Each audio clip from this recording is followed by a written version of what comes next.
A husband discovers his wife's role as the perpetrator.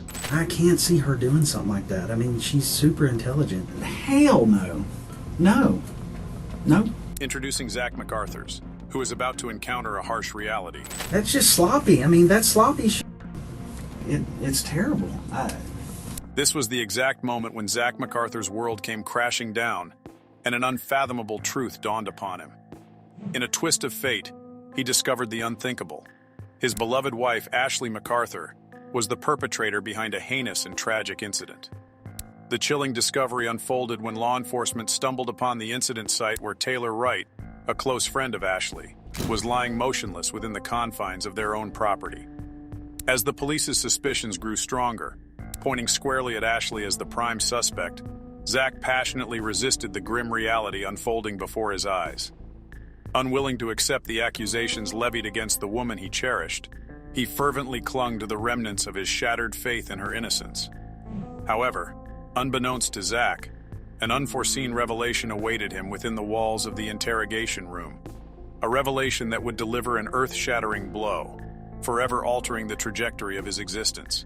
Can you tell me how you came to know Taylor? Through working PI cases. Okay. She'd come over to our house every now and then. She met my wife. They became friends. Did you guys ever have a falling out or? Never. From doing this job for so long, I would just pick up little lies from her. Just stuff just didn't start seeming right, and she would disappear for days. You couldn't get her on the phone. Greg and I would try to call her. You couldn't get her on the phone. Taylor's absence had raised concerns before, as she had a tendency to disappear for extended periods. However, this time a distinct sense of unease lingered in the air. Her prolonged disappearance had stretched over a daunting month, fueling anxiety and leaving those who knew her deeply worried. Initially, law enforcement viewed her vanishing as a routine occurrence, not veering far from the ordinary. Yet this instance held a stark deviation from the norm. What set this particular disappearance apart was the peculiar absence of any trace of Taylor's former life. Everything she held dear was left untouched in her home, evoking a haunting sense of abandonment. Adding to the perplexity, the few sporadic messages she managed to send to her friends were composed in an unfamiliar language, one that diverged significantly from her usual communication style. The cryptic nature of these texts only served to deepen the mystery, intensifying the puzzle that enveloped her inexplicable absence. I mean, I'm sure now you've read the news and everything. Yeah. So you kind of know the date that we're talking about. Mm-hmm. Have you had a chance to go back and pinpoint where you were on the 8th of September? I can't remember, but I'm trying to do the very best I can so I could tell y'all the best I can. I went to the bank yesterday to pull my statement. I know I ate lunch at the seafood place at 9 Mile in Pine Forest. I ate there. And I remember eating by myself, and I remember Ash not being able to make it because she was tied up with work. As the investigation unfolded, the focus shifted to the enigmatic events of September 8th, the day Taylor was last seen alive. Zach found himself in the spotlight, attempting to recall his actions during that crucial time frame. The evidence appeared to align with his account, as his debit card transactions indicated he had purchased food in the vicinity, lending credibility to his narrative. It seemed plausible that he had indeed been present in the area as he claimed. Curiously, Zach mentioned that he had been alone on that particular day, his wife preoccupied with work commitments. Oblivious to the mounting suspicion surrounding Ashley, Zach's unwavering belief in his wife's innocence was evident. Unbeknownst to him, she had become the prime suspect in the investigation. The authorities, however, had ulterior motives, seeking not only to unravel the intricate details of the case, but also to explore the possibility of Zach's involvement, or at the very least to exploit his loyalty by turning him against his own spouse. Their intent was not solely to uncover the truth, but to manipulate the dynamics of the situation, potentially using Zach as a pawn in their intricate game of investigation. The detective in question broached a matter of significant financial consequence, a substantial sum of $34,000 that Taylor had entrusted to Ashley for safekeeping. Amidst her divorce proceedings, Taylor sought to distance the money from her own accounts, relying on her friendship with Ashley. However, instead of fulfilling the promised arrangement of placing the funds in a secure safety deposit box, bank records unveiled a startling revelation. Ashley had diverted the entirety of the sum into her personal accounts. By the time Taylor requested its return, the money had already been squandered, leaving her empty-handed. This revelation held a peculiar correlation with the events of September 8th, the very day Taylor had implored Ashley to return the misused funds. Through the unfolding narrative, Zach's unwavering character emerged as a compassionate and trusting individual, firmly believing in his wife's integrity. Thus far, his responses concerning his whereabouts during Taylor's disappearance and his involvement in the couple's financial affairs had been unwavering, portraying minimal participation, if any. Nevertheless, the detectives, in their pursuit of thoroughness, deemed it necessary to delve into the details surrounding the discovery of the motionless body. The property up on Britt Road, Mm-hmm. and that's owned by her aunt and uncle. Mm-hmm. Have you ever been out there? Yeah. When's the last time you think you were out there? The last time I went out there is when I traded my four-wheeler for a side-by-side. And that's the last time I've been. Before that, I couldn't tell you. Well, when was that? A couple months back. Your phone number, the 554 number, do you always keep that on you? Yeah, I reckon.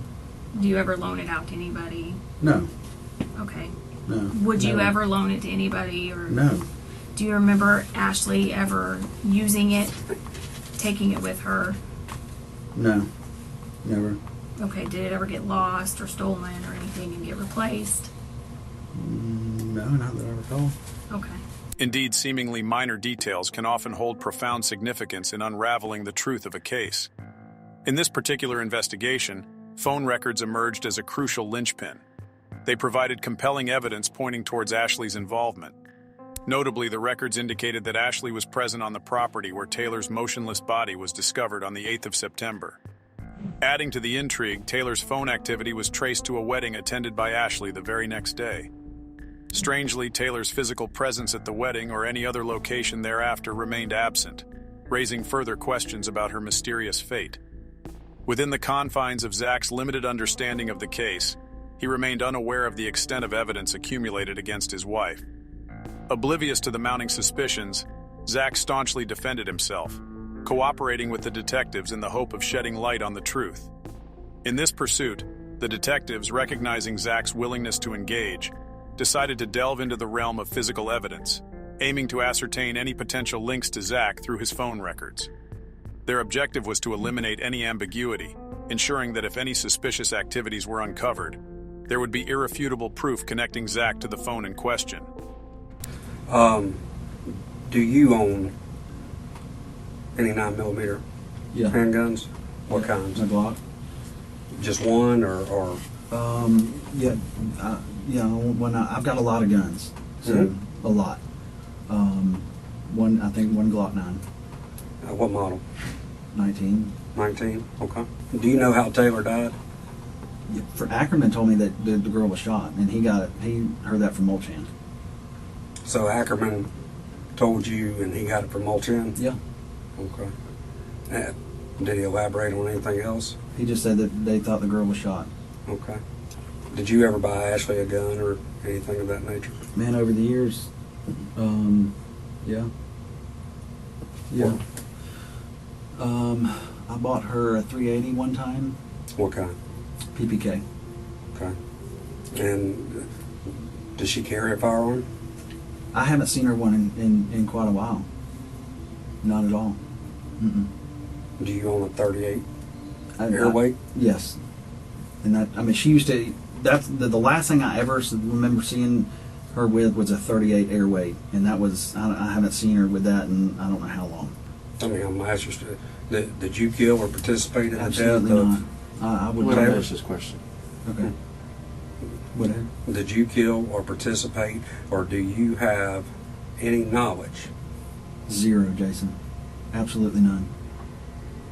I don't want to be nowhere near it. Nothing involved with it. Nothing. I know nothing about it. Despite the detectives' deliberate attempts to intensify the atmosphere, Zach's demeanor remained remarkably composed and unaffected. The mounting pressure served as a litmus test to discern the source of his apparent ease, whether it stemmed from the casual nature of the initial conversation or from his genuine innocence. However, Zach's calmness remained unshaken, his body language providing revealing insights. Rather than retreating or adopting a defensive stance, he leaned forward, maintaining steady eye contact. His gestures and statements exuded clarity and conciseness, demonstrating his willingness to cooperate. Zach's posture throughout the escalating pressure emitted an aura of cooperation and confidence. His feet planted firmly on the ground, and his leaning towards the detectives conveyed a sense of trust and security in their presence. His open body language and lack of physical barriers, such as crossed arms, revealed a person caught consumed by guilt. In fact, these subtle cues showcase Zach's concerted efforts to project innocence and transparency. Despite Zach's strategic attempts to appear blameless, the detectives persisted in raising the stakes, gradually increasing the tension within the room. I mean, nobody deserves to ever get anything happen to them like that whatsoever. I don't know, buddy. I don't know what happened to her. And, I'm asking you, as this investigation continues, whether it's text, phone records, computers, financials, is there going to be anything that hems you up or ties you absolutely to that? nothing. Well, and not just being involved in the actual murder, but as far as, afterwards. Helping conceal. If any person in this world was like, hey, Zach, come help me do something, I would run from that as fast as I could. Well, I mean, just, hell, it's all over the news. Yeah. You've read it. Yeah, I've read Right. it, and And I mean, trying to swallow it and figure it all. I mean, it's like, it's terrible. but you've read it, so you know at least some of the details. Just based upon that and your knowledge of the job that we do and the job that you used to do, what's your thought? Feelings aside. Just logically.